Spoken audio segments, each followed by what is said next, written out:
इन असम। भाई जो आसाम है या असम है वहां पे हम स्कूल जाने के लिए कौन से तरीके कहाँ कहाँ इस्तेमाल होते हैं ये बात की गई है इस एक पर्टिकुलर चैप्टर में। ठीक है, तो अब हम बात कर रहे हैं कि बैम्बू एंड रोप ब्रिज कहाँ इस्तेमाल होता है असम में, यानी कि बैम्बू एंड रोप ब्रिज मतलब भाई बांस का और रस्सी का जो पुल है उसको हम इस्तेमाल करते हैं असम के अंदर। किसके लिए? स्कूल जाने के लिए। जितनी भी बातें हैं काल्पनिक नहीं है, एनसीईआरटी के अकॉर्डिंग है। ठीक, फिर है ट्रॉली का इस्तेमाल होगा स्कूल जाने के लिए या ट्रैवल करने के लिए, कह सकते हैं लद्दाख में। सीधा क्वेश्चन आपसे पूछेगा कि भाई लद्दाख में ट्रॉली मैच करने के लिए आ गया, मान लो कि यहाँ पे स्कूल्स बच्चे कहाँ पे जाएंगे, बैम्बू और रोप ब्रिज पर, मतलब बांस और रस्सी के पुल से बच्चे कहाँ स्कूल जाते हैं। इस तरीके के बहुत ही आपको लगेंगे बड़े बेसिक से क्वेश्चन है, बट बेसिक नहीं होता ये, मतलब अजीब या ऐसे लग सकते हैं कि पता नहीं इनका कोई रेलेवेंस नहीं है, लेकिन आपसे पूछा जाता है। ठीक है, बिल्कुल, बहुत बढ़िया फिरदौस। चलिए नेक्स्ट बात है सीमेंट का ब्रिज कहाँ यूज होगा? नॉर्मल एरियाज में, जहां जैसे मैं और आप रहते हैं, दिल्ली हो चाहे, मतलब दिल्ली में कहना खैर गलत होगा, बट जो नॉर्मल एरियाज हैं, प्लेन एरियाज कह सकते हैं, जहां पे कोई पहाड़ी इलाका नहीं है, वहां नॉर्मल ब्रिज का, सीमेंट ब्रिज का इस्तेमाल किया जाता है। आप देखते हैं ब्रिज बने होते हैं जगह जगह पे। इसके अलावा अगर मैं बात करूं, भाई हिंदी में ही बोल रही हूँ, बस सुनोगे तो भी समझ में आ जाएगा। फिर है वेलम यानी स्मॉल वुडन बोट। वेलम किसको कहा जाता है? जो लकड़ी की नाव है छोटी सी, वुडन बोट, जिसको कहाँ इस्तेमाल किया जाएगा? केरला में। जब क्वेश्चंस बनेंगे इनसे तब आपको दिक्कत होगी, इसलिए ध्यान से समझिएगा। कैमल कार्ट यानी जो ऊंट की गाड़ी है, जैसे घोड़ा गाड़ी होती है उस तरीके से कैमल कार्ट हो गई, तो कैमल कार्ट का इस्तेमाल राजस्थान में किया जाएगा। ये आप वैसे भी जानते हैं, राजस्थान में ऊंट पाए जाते हैं ज्यादा मात्रा में। ठीक, बुलक कार्ट्स जो बैलगाड़ी जिसको हम कहते हैं, वो नॉर्मल प्लेन्स में जो विलेज है, जो नॉर्मल गांव है जहां पे पहाड़ी इलाका नहीं है, वहां जनरली हम यूज करते हैं। आगे बढ़ेंगे, the paths are rocky and uneven. जो रास्ते हैं वो उबड़ खाबड़ हैं, कहां पर? माउंटेन्स में। ये बिल्कुल सिंपल बात है, बेसिक अंडरस्टैंडिंग की, पहाड़ी इलाके जो होते हैं वो थोड़े से रॉकी एंड क्या होंगे? अनइवन होंगे, उबड़ खाबड़ होंगे, ये कह सकते हैं। उत्तराखंड में ये बात कही जा रही है आपके एनसीईआरटी में। उत्तराखंड क्या है? पहाड़ी इलाका है। ठीक है बात। इसके अलावा अगर मैं नेक्स्ट पॉइंट की बात करूं तो ये बड़ा इंपॉर्टेंट है, यहां से क्वेश्चन आपका कई बार आया हुआ है।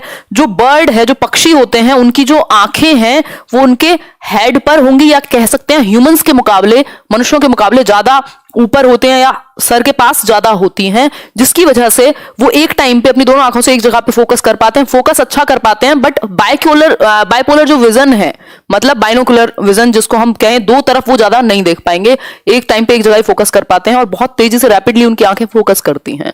ठीक, तो उनको एक सिंगल फोकस बहुत अच्छा रहेगा, और दूसरा जो आंखें हैं वो ह्यूमंस की बजाय ज्यादा सर की तरफ है, हेड की ऊपर, मतलब ऊपर होते हैं कंपैरेटिवली हमसे।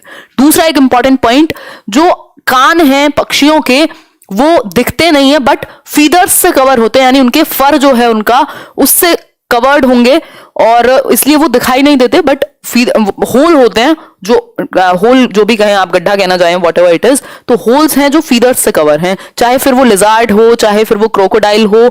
इन सब के जो कान हैं, या बर्ड्स, बहुत सारे जो पक्षी हैं, वो इस वजह से नहीं दिखाई देते क्योंकि वो फीदर्स से कवर हैं या फिर उनके फर से कवर्ड हैं, और आंखें जो है वो कंपैरेटिवली हेड के पास होंगी या हेड पर होंगी, मतलब सर के पास। ठीक है, तो ये बेसिक बात है। ये जो कान है, जो होल्स हैं दो, वो हेल्प करेंगे सुनने के लिए ऐसे पक्षियों को, चाहे वो लिजार्ड हो या बाकी हो। तो लिजार्ड के जो कान है वो इसी तरीके के होंगे। ये क्वेश्चन इस तरीके से नहीं पूछा है, तो ध्यान में रखिएगा, ज्यादा चांसेस है आने के। पिछली बार 3 सेशन लिए थे, कर्णम मलेश्वरी से लेके सारा एक एक क्वेश्चन फंस गया था। ठीक है, आगे बढ़ेंगे नेक्स्ट पॉइंट पर। क्रोकोडाइल के साथ क्या सीन है? क्रोकोडाइल के साथ भी यही सीन है कि जो उनकी आंखें हैं, आंखों की जगह यहां पे ईयर कर लेना, ईयर्स जो है उसके ऐसे ही होते हैं, फीदर्स से ढके हुए, या कह लो फिर एक होल होता है छोटा सा जो आपको दिखता नहीं है। फॉर एग्जाम्पल मैं दिखा देती हूँ यहाँ पे, 1 मिनट रुको। ये तो होगा क्रोकोडाइल के ईयर, मतलब जो मगरमच्छ है उसके ईयर कहाँ है? ये जो होल दिख रहे हैं आपको, यही उसके ईयर हैं, जो आंखों के जस्ट पीछे होल्स है। अब ये जो होल है ये दिखता नहीं है, बहुत ज्यादा विजिबल नहीं है, बहुत हद तक ध्यान से देखोगे तो पता लगेगा।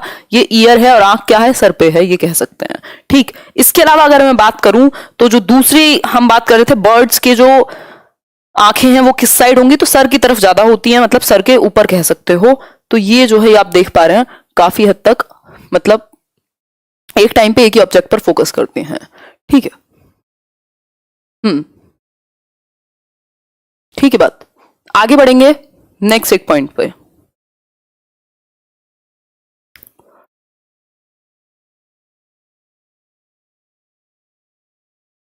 नेक्स्ट पॉइंट आपका क्या रहेगा? लिजार्ड की भी बात कर ली हमने, क्रोकोडाइल की भी। एक बहुत ही इंपॉर्टेंट क्वेश्चन ही कह सकते हैं इसको, पॉइंट है अपने आप में। Different patterns on the animals are due to their hair on their skin. मतलब मान लो जेब्रा है या फिर बहुत सारे आप एनिमल देखते हैं, उन पे जो पैटर्न दिखाई देते हैं आपको उनकी स्किन पर, भाई एक पैटर्न सा बना हुआ है, वो किस वजह से दिखता है? उनके बालों की वजह से। तो ये हम ध्यान में याद रखेंगे कि बालों की वजह से एनिमल्स के ऊपर पैटर्न दिखाई देते हैं, है ना, एक सिमेट्री काइंड ऑफ बनती है, वो उनके हेयर जो है, उनके जो बाल हैं उसकी वजह से। चाहे वो जेब्रा ही बोलते हैं, आई थिंक बचपन में पढ़ा होगा आप लोगों ने, वो लाइंस जो दिखती हैं उस तरीके से मान सकते हैं। आगे बढ़ेंगे। Without hair on an animal's body there would be no pattern. 2016 में पूछा हुआ है, यदि बाल नहीं होंगे एक एनिमल के बॉडी पे तो वो पैटर्न नजर नहीं आएगा आपको। तो पैटर्न जो है वो बालों की वजह से नजर आएगा, ठीक है बात, चाहे वो टाइगर हो, बिल्कुल सही कह रहे हैं। फिर नेक्स्ट है animals with ears hair on the body gives birth. ये बहुत ही इंपॉर्टेंट सा पॉइंट है, इसको समझिए थोड़ा सा जूम करके, ठीक है भाई। वो एनिमल्स, ठीक है, वो एनिमल्स जिनके कान बाहर दिखाई देते हैं, जो इनके कान और बाल बाहर बॉडी पे नजर आते हैं, वो अपने जो यंग वंस हैं उनको जन्म देंगे, बर्थ देंगे, मतलब बच्चों को वो आगे पैदा करेंगे। फिर नेक्स्ट क्या है दूसरा, एनिमल्स जिनके कान और जिनके जो बाल हैं वो बाहर दिखाई नहीं देते, या जिनके कान बाहर दिखाई नहीं देते, छिपे हुए हैं, चाहे वो लिजार्ड हो, है ना, वो अंडे देते हैं। मतलब कि ऐसे एनिमल्स जिनके कान बाहर हैं, चाहे वो गाय हो, भैंस हो, बाकी डॉग हो आपका, वो जिनके बॉडी पे हेयर दिखाई देंगे और कान बाहर हैं उनके शरीर से, तो वो विजिबल है, यानी कि तो वो अपने यंग वंस को, अपने आगे वाली जनरेशन को जन्म देते हैं, गिव बर्थ। और जो जिनके कान बाहर दिखाई नहीं देते वो अंडे देते हैं, यानी कि एग्स ले करते हैं। बहुत ही कई लोगों को ना ये लगे यार मजाक सी चीजें हैं ये तो, लेकिन पेपर में एक एक नंबर की पूरी इंपॉर्टेंस है। चाहे आप साइंस पढ़ लीजिए तब भी वो एक नंबर का ही रहेगा, और ये भी, ठीक है बात। आगे बढ़ते हैं। टुक टुक, यहां से कोई बफरिंग नहीं है, आप अपना कनेक्शन चेक कीजिए। फिर है अब फीमेल्स के बारे में बहुत इंपॉर्टेंट बात पूछी और आपसे क्वेश्चन भरपूर पूछा जाता है, ठीक है। अगर मैं बात करूं तो ओल्डेस्ट एलिफेंट जो है, सबसे बड़ी जो मादा हाथी होगा, oldest female elephant becomes the head of the heard. जो झुंड है हाथियों का, उसका हेड कौन है, उसकी हेड कौन है? जो सबसे बूढ़ी मादा हाथी है, यानी फीमेल एलिफेंट होगी, वो हेड होती है हर्ड की। तो मेल एलिफेंट अगर गलती से दे देगा पेपर में तो आपको उसको साइड करना होगा, कई बार हम जल्दीबाजी में पढ़ लेते हैं, ठीक।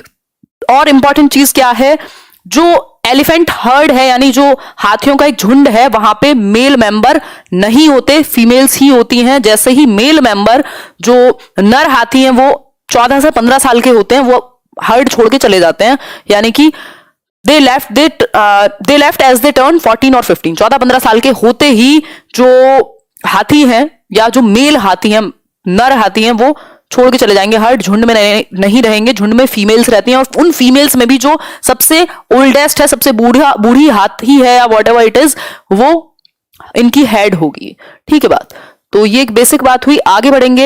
एक अडल्ट एलिफेंट, ये भी पूछा गया है, आपसे 4 ऑप्शन दे देगा एलिफेंट के बारे में, आपको चूज करना होगा, मैच करना होगा या सही गलत पहचानना होगा। ये डायरेक्ट एक लाइन में भी क्वेश्चन दे देगा।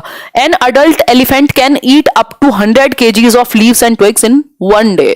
मतलब कि जो एक अडल्ट हाथी है, प्रॉपर बोलते हैं ना भाई हाथी लेना आसान है, उसको खिलाना मुश्किल है, तो कह सकते हैं कि हाथी की डाइट जो है वो अच्छी खासी होगी।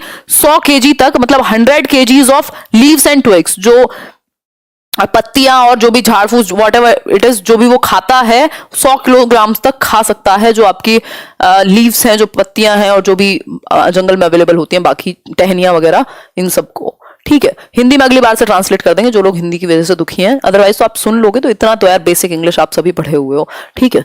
आगे बढ़ते हैं। नेक्स्ट है elephant sleep only for 2 to 4 hours। बहुत ही इंपॉर्टेंट पॉइंट, 2 से 4 घंटे ही सोते हैं हाथी, 2 to 4 hours, ठीक है। 2 से 4 घंटे ही सोते हैं हाथी 24 घंटे में, ये कह सकते हैं। जो नींद है, मतलब हमारी 2-4 घंटे की नींद हो जाए तो हम तो पता नहीं क्या पलट दें दुनिया, है ना, सारे एग्जाम टॉप कर जाएं और क्या क्या कर दें, बट हमें चाहिए भाई 8 घंटे, ठीक है। तो 2 से 4 घंटे ही डेली नींद लेते हैं हाथी, है ना। हम भी कभी कभी 2 से 4 ले लेते हैं, बट वो कभी कभी होता है, उसमें मजा नहीं आता है, ऐसा लगता है दिमाग हैंग हो गया हो।